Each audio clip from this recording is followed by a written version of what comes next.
A proposed set of changes to the Sabine River Authority's rules and regulations could impact hundreds of RVs, park models, and tiny homes at 3 East Texas lakes. The proposed rules include a ban on some of those structures and requirements to move others.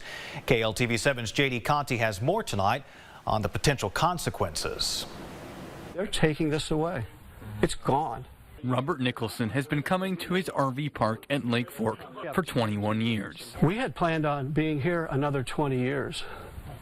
These folks are taking away our ability to be here for the future. The Sabine River Authority has released a set of draft rule changes, the most prominent of dozens of changes.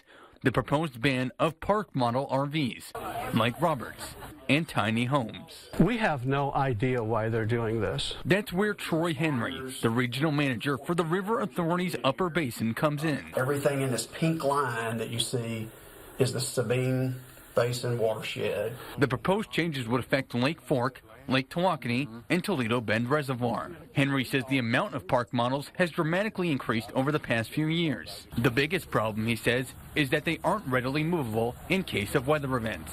And they've been built, structures have been decks, carports, storage buildings, and we approved some of that. Some of it we did not approve, but we realized we need to address this and try to slowly walk some of this back. For those who have put years and thousands of dollars into these sites, it begs the question. Why now? If you say any of these issues, they didn't exist yesterday. We have put all this capital investment in here. We have built all this capital investment.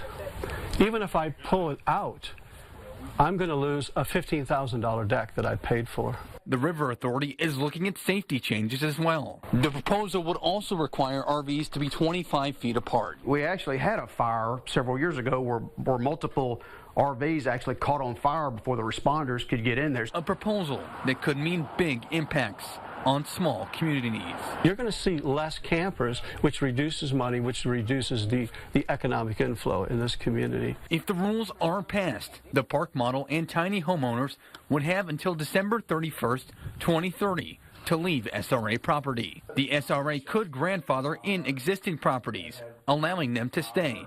The proposal is focused heavily on future developments. Our community would love them just to grandfather and say, okay, the units that are already here and on a going forward basis, these new rules and regulations would be adaptable to new parks or expanded parks. There's going to be some stuff that has to get moved that might have been approved by us, but these rules are subject to revision from time to time, and we're taking a deep look at them. JD Conti, KLTV7 News.